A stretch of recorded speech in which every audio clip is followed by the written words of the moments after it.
Our social media has been doing really quite well, much better than we were expecting it to. And, we've been thinking and talking a lot internally about how this really kind of shifts the dynamic of who we are behind the counter. There's a lot of people now who come up to the counter and say, like, I know who you are, I watch all your videos. And that's way different than like a normal retail job, right? Now, I'm a little lucky. I've previously had a podcast that got somewhat popular, and so I got kind of used to this idea of people knowing who I was or having some minuscule amount of notability in the world. But for Shelby and Hayden, this is, I don't want to say dramatically different, but it is certainly a shift, especially because we all know how anything that you might say on the internet can be taken completely out of context or taken in the worst intent possible.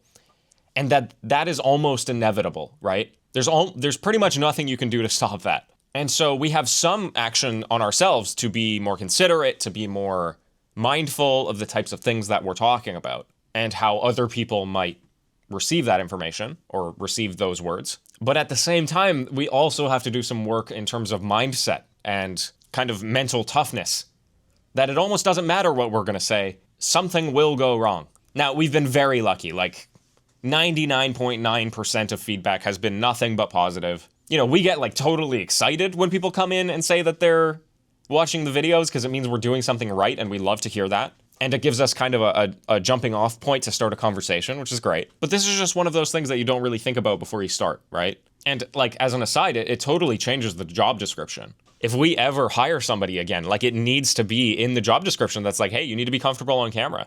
This is not just any regular retail job. And obviously we hope to be able to compensate the person for those extra responsibilities. But yeah, I don't know. I guess we're trying to do something different with this bookstore, and that means the job is going to look a little different. And hopefully a couple of years from now or more, I don't know how long it'll take, we'll be popping off. Hopefully us doing this differently is going to be worth it.